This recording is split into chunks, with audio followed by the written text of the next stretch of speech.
Espírito do poderoso Deus e Pai, que conhece a profundidade de todas as coisas, traz a palavra acesa dentro do meu espírito e não deixa que venha nada de mim mesmo, mas do teu espírito ao meu, para alimentar multidões ao qual o Senhor porá diante dessa palavra, e que seja o teu nome glorificado, porque como um cano nas duas pontas eu me coloco, a excelência é tua, a glória é tua, que eu diminua e tu cresças em mim, porque sem o Senhor nada poderei fazer, em nome de Jesus, amém. Ezequiel capítulo 8, a partir do verso 3, diz assim: E estendeu a forma de uma mão e me tomou pelos cabelos da minha cabeça, e o Espírito me levantou entre a terra e o céu e me trouxe a Jerusalém em visões de Deus, até a entrada da porta do pátio de dentro, que olha para o norte, onde estava colocada a imagem dos ciúmes, que provoca o ciúme de Deus. Eis que a glória do Deus de Israel estava ali, conforme a semelhança que eu tinha visto no vale. E disse-me: Filho do homem, levanta agora os teus olhos para o caminho do norte. E levantei os meus olhos para o caminho do norte, e eis que estava da banda do norte, à porta do altar, estava esta imagem de ciúme à entrada. E disse-me: Filho do homem, vês tu o que eles estão fazendo? As grandes abominações que a casa de Israel faz aqui, para que me afaste do meu santuário? Mas verás ainda maiores abominações. E levou-me à porta do átrio, e então olhei, e eis que havia um buraco na parede. E disse-me: Filho do homem, cava agora aquela parede. E cavei na parede, e eis que havia uma porta. Então me disse: Entra e vê as malignas abominações que eles fazem aqui. Entrei e olhei, e eis que toda forma de répteis, de animais abomináveis e de todos os ídolos da casa de Israel estavam pintados na parede em todo o redor.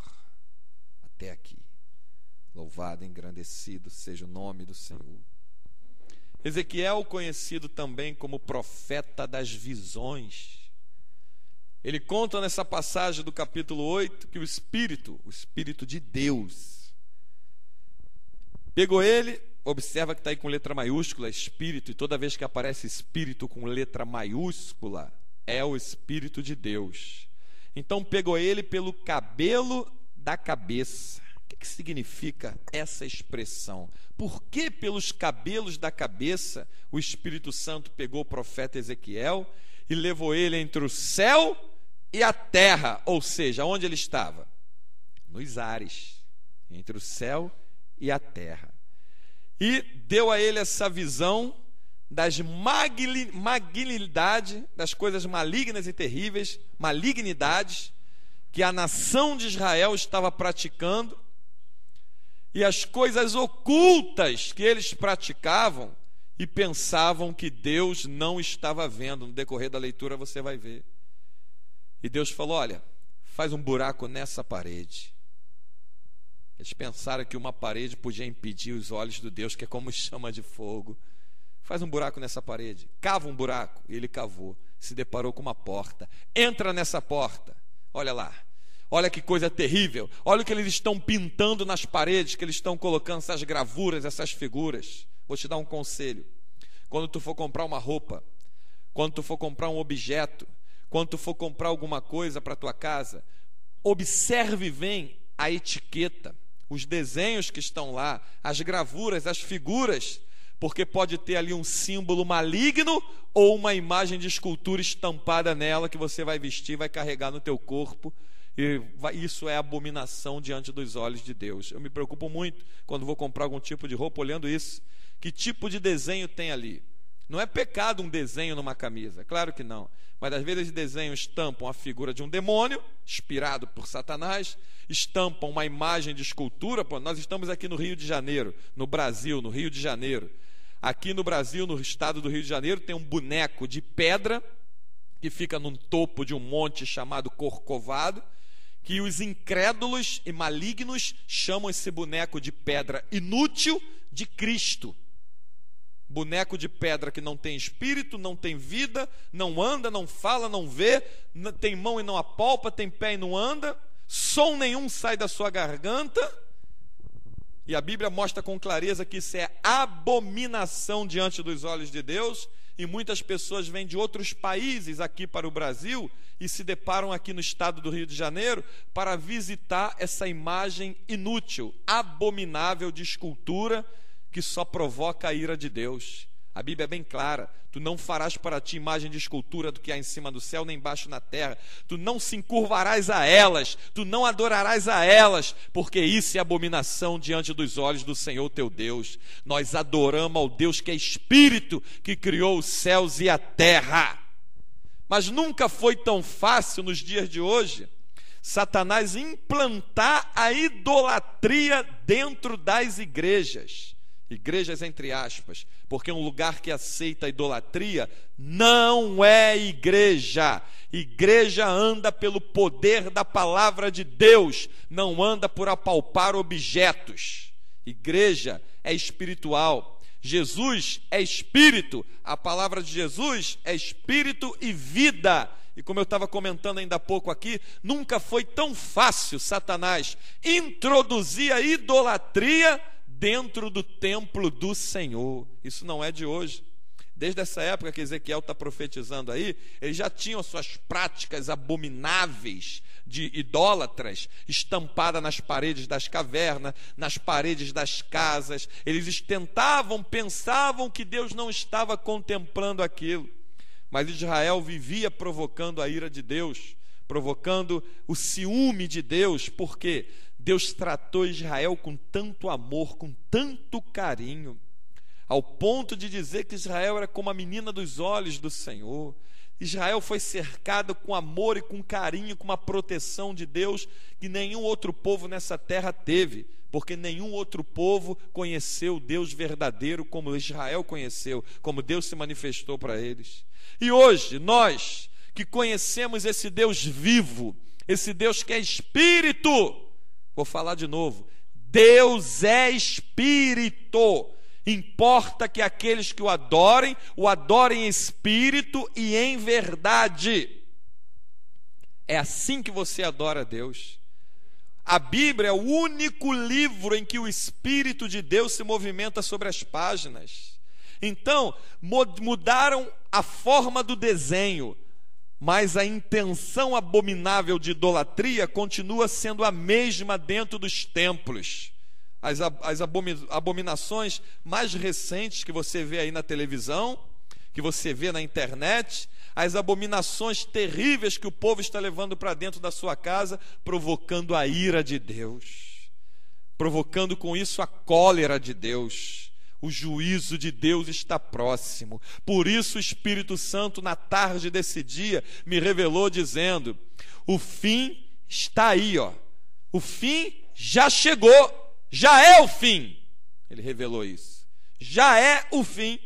Estamos vivendo nos últimos dias da era da igreja na face da terra. A qualquer momento o Espírito do Deus poderoso vai arrebatar a igreja do Deus vivo, reunindo dos quatro cantos da terra os escolhidos, aqueles que não contaminaram as suas vestes, mas andaram de branco com o Cordeiro, ou seja, andaram em santidade, que não praticaram abominação de idolatria, que não se curvaram aos manjares de Satanás, que não aceitaram as propostas desse mundo, que não olharam para a prosperidade do ímpio, que não levaram idolatria para a sua casa, que aguardaram a palavra e foram fiéis até a morte. Quer tempo quente, lá está no templo ouvindo a palavra. Quer tempo frio, lá está no templo do Senhor ouvindo a palavra. Quer calor, está dentro do templo do Senhor. Chuva, está lá dentro do templo do Senhor. Tudo isso o Espírito de Deus está contemplando. A Bíblia fala que o teu trabalho no Senhor, o nosso trabalho no Senhor não é vão. Desde o momento que tu sai da tua casa, apressando os teus pés para estar nos átrios do Senhor, isso é registrado no céu diante dos olhos daquele que tudo sabe, tudo vê, e que nenhum dos seus pensamentos podem ser interrompido.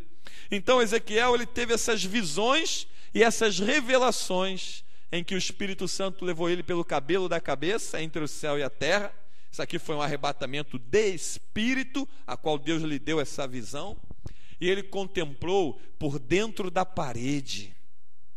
Lá estavam as abominações. Vou te dar um conselho: examina a tua casa, examina os produtos que tu compra, imagina o que tu bota na mesa para comer, vê se lá tem alguma abominação diante dos olhos do Senhor, Deus de Abraão, de Isaque e de Jacó, porque aonde há abominação não há operação de Deus. Casa onde há idolatria não tem operação de Deus. Deus abomina a idolatria, Deus condena, Deus reprova a idolatria. Deus quer que aqueles que o adorem, como eu já disse antes, o adorem em espírito e em verdade. Mas olha como é que o fim já está próximo.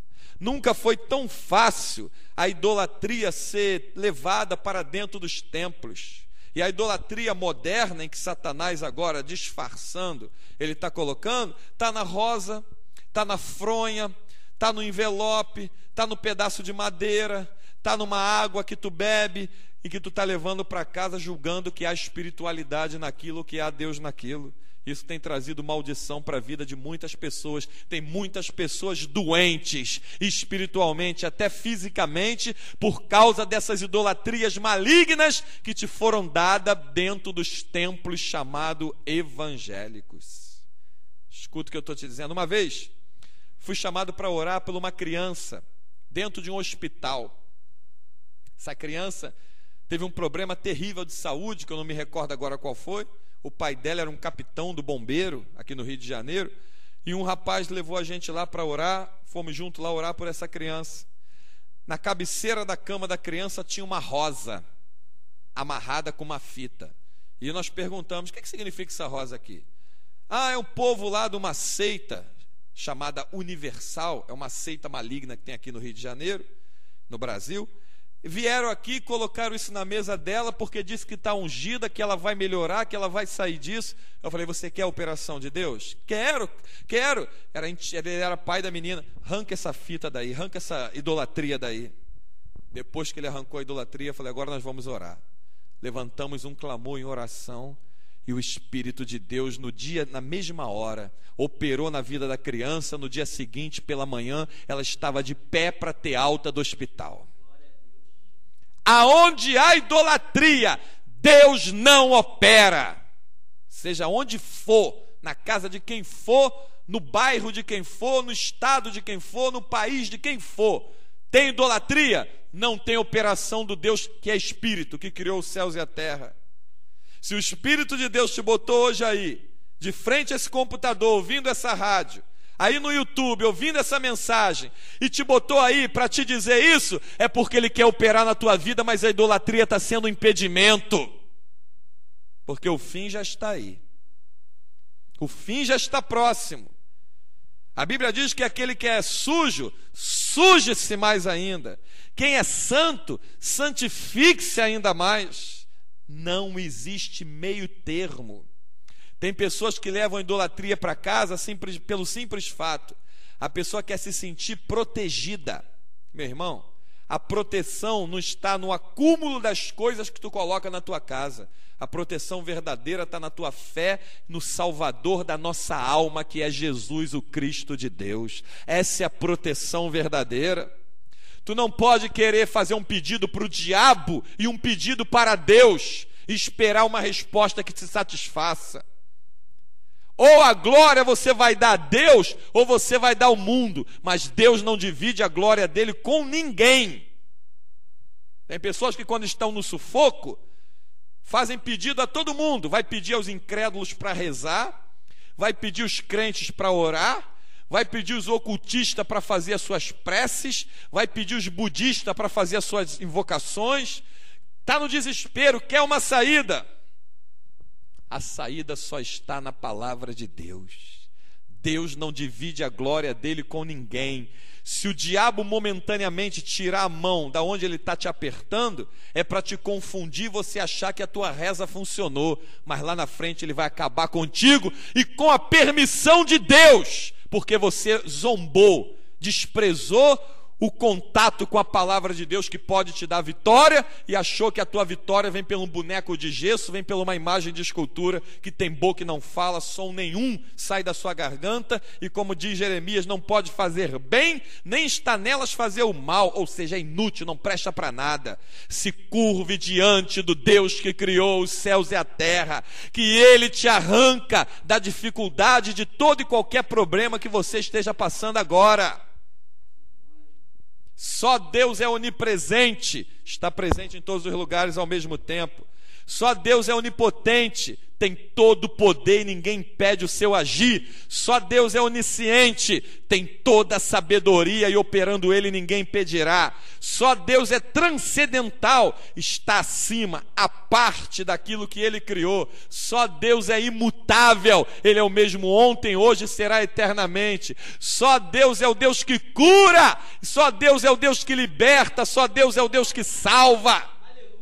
É esse Deus vivo que está te falando nessa hora em que tu estás de frente dessa mensagem. Larga todas as práticas erradas que você está fazendo e se curve à vontade dele. Aleluia. Ezequiel, nessa passagem do capítulo 8, a partir do verso 3, Deus mostrou a ele o que? Olha lá. Por que Israel vive uma vida de derrota? Porque eles estão pensando que as práticas abomináveis de idolatria estão escondidas diante dos meus olhos. Eles pensam. Se você observar na leitura, na continuidade da leitura, agora no versículo 11, olha o que diz. E 70 homens dos anciões da casa de Israel, com Jazanias, filho de Safã, que se achava no meio deles, estavam em pé diante das pinturas e cada um tinha na mão o seu incensário e subia uma espessa nuvem de incenso. Então me disse: viste, filho do homem, o que os anciões da casa de Israel fazem nas trevas, cada um nas suas câmaras pintadas de imagens? E ele disse: o Senhor não nos... E eles dizem: o Senhor não nos vê, o Senhor abandonou a terra. E disse-me: tornarás a vir a ele as maiores abominações que estes fazem. E levantou-me à entrada da porta da casa do Senhor, que estava da banda do norte, e eis que estava ali mulheres assentadas chorando por Tumas. Tumas aí era um ídolo do paganismo. E disse-me: viste, filho do homem, verás ainda abominações maiores que estas. E levou-me para o átrio interior da casa do Senhor, e eis que estavam à entrada do templo do Senhor, entre o portículo e o altar, cerca de 25 homens, de costas para o templo do Senhor, e com o rosto para o oriente, e eles adoravam o sol, virados para o oriente. Então ele me disse: viste, filho do homem, há coisas mais levianas para a casa de Judá do que estas abominações que fazem aqui? Havendo enchido a terra de violência, tornaram a irritar-me, e ei-los a chegar ao ramo ao seu nariz, e pelo que também eu procederei com furor, e o meu olho não poupará, nem terei piedade, ainda que gritem os ouvidos com grande voz, eu não ouvirei. Você não está vendo que diante da imagem de escultura que você está, ela não vai te responder e Deus não vai te ouvir? O único que pode te responder é o Deus que criou os céus e a terra e tudo que neles há. Mas o Deus vivo está te dizendo aí, ó, eles estavam de costas para o templo do Senhor e adoravam até o sol. Olha que abominação diante dos olhos do Senhor. Olha que ira eles provocaram em Deus. O Espírito de Deus te botou aí para ouvir essa mensagem porque Ele sabe que enquanto você estiver provocando a ira de Deus, a desgraça, a praga vai assolar sobre você e sobre a tua casa. Mas quando você se arrepender, se humilhar e se voltar para o Deus que é Espírito, o Deus Criador dos céus e da terra, o único e verdadeiro Deus, Deus retirará as pragas, retirará as moléstias, retirará a sua ira, e enviará o seu poder, sua palavra de cura, sua palavra de socorro, sua palavra de libertação. Não estão enxergando que as mesmas ofertas que Satanás em Mateus 4 e Lucas 4 deu para Jesus e Jesus rejeitou, os homens da idade contemporânea em que estamos, está oferecendo para o povo e o povo está levando para casa, está aceitando, está provocando a ira de Deus. A mão de Deus vai baixar a qualquer momento e vai requerer. Os olhos de Deus estão em todas as partes e os olhos de Deus são como chama de fogo. O que significa esse fogo? Juízo, justiça e onisciência. Deus conhece todas as coisas, por isso Ele fará justiça a todas as coisas e Ele julgará todas as coisas. Escapa enquanto tu pode, escapa enquanto ainda é tempo. Quebra os altares aos ídolos mudos e faz da tua vida um altar ao Deus vivo, ao Deus de Abraão, de Isaque e de Jacó, ao Deus da igreja que será arrebatada, que guarda somente a sua palavra e não alimenta marginais, não alimenta prostitutas com idolatrias abomináveis diante dos olhos do Senhor. Não alimenta homens fraudulentos, amantes de si mesmo, com vendas dentro do templo. Não alimenta homens usurpadores, ladrões, cobiçosos, gananciosos, que arrancam a pele da ovelha, mas tem a sua vida posta no altar do Senhor. E praticando a palavra de Deus, ensinando os ensinamentos do Senhor, está de pé de dia e de noite na presença do Deus vivo. Então ainda é tempo. Esconde essa palavra no teu coração que você está ouvindo. Ainda é tempo de se voltar para Deus. Ainda é tempo de se achegar para Deus, invocá-lo enquanto está perto, se achegar para Ele, buscá-lo enquanto se pode achar, porque o fim está próximo. O fim de todas as coisas está perto. E que o Espírito do Santo e poderoso Deus nos alimente com a sua palavra, nos dê graça para nós nos examinarmos de dia e de noite, e que nos livre e nos guarde de todo o mal que ainda está para vir sobre a terra. Porque o dia da vingança do Senhor, o arrebatamento da igreja, está perto, e muitos chorarão lágrimas de sangue nesse dia. Que o Espírito de Deus nos alimente, a Ele seja toda a glória, porque sem Ele nada podemos fazer. Importa que Ele cresça e eu diminua, e que o seu nome seja glorificado. Largue as abominações, largue as idolatrias, largue o culto aos ídolos pagãos e se entregue ao Deus que criou os céus e a terra e te deu fôlego de vida. Faça isso enquanto é tempo, porque amanhã ou daqui a pouco mesmo pode ser tarde demais.